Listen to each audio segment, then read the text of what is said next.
जय Shri Radhe. Welcome back to my channel शेजी रस। आज हमारे चैनल में हम बात करेंगे भगवान की बहुत बड़ी भक्त करमेती बाई के बारे में। करमेती बाई का मन बचपन से ही भगवान में लग गया था। वह निरंतर भगवान कृष्ण का ध्यान व नाम जप करती थी। वह कीर्तन करते समय भाव में कभी नाचने लगती तो कभी रोने लगती। घर के अन्य लोग भी उनकी भक्ति से हमेशा प्रसन्न रहते थे। एक समय पर करमेती बाई के पिता ने उनका विवाह निश्चित कर दिया, परंतु करमेती बाई की विवाह करने की कोई इच्छा नहीं थी। परंतु वह उस समय कुछ कह न सकी। लेकिन जब विवाह का समय निकट आया तब वह व्याकुल हो उठी और प्रभु से प्रार्थना की कि उन्हें कोई मार्गदर्शन दे। जो भगवान को आतुर होकर पुकारता है उन्हें मार्गदर्शन अवश्य ही मिल जाता है। तब करमेती बाई को एक उपाय सूझा। आधी रात को ही जब सब लोग सो रहे थे तब वह अकेले ही घर से निकलकर वृंदावन के लिए चल पड़ी। सुबह करमेती बाई के न मिलने से घर में हलचल मच गई। जब वह ढूंढने पर भी नहीं मिली तब उनके पिता ने वहां के राजा से सहायता मांगी, जो कि वह राजा के राजपुरोहित थे। तो राजा ने पुरोहित जी की सहायता के लिए चारों ओर अपने घुड़सवार भेजे ताकि वह करमेती बाई को ढूंढ सके। उधर करमेती बाई रात्रि भर दौड़ी चली जा रही थी। उन्हें यह भी पता नहीं था कि वह कितनी दूर निकल आई हैं। तब उन्हें घोड़ों की आवाज़ सुनाई दी, जो उन्हें ही ढूंढने के लिए आए हुए सैनिक थे। तब उन्होंने देखा कि आसपास कोई भी छुपने की जगह नहीं है। तब उन्होंने देखा कि एक मरा हुआ ऊंट वहीं पर पड़ा हुआ है।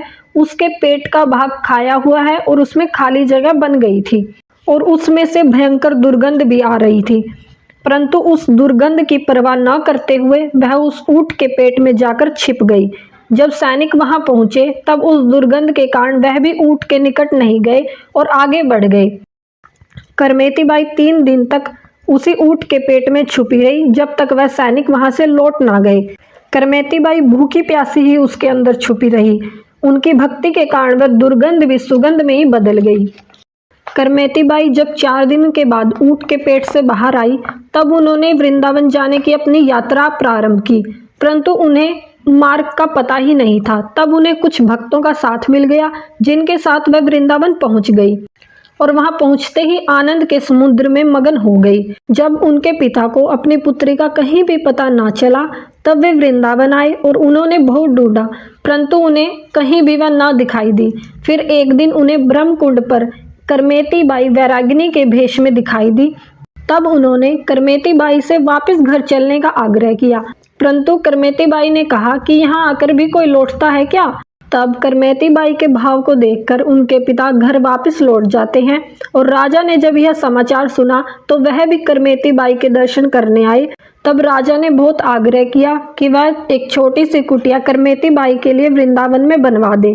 तब करमेती बाई ने वह स्वीकार किया और भगवान की भक्ति में ही अपना जीवन निर्वाह किया। संसार में भक्तों के चरित्रों का वर्णन करना इस प्रकार असंभव है जैसे कोई चिड़िया सब समुद्रों का जल पी लेने का विचार करे, परंतु उसके पेट में समुद्र का जल किस प्रकार आ सकता है।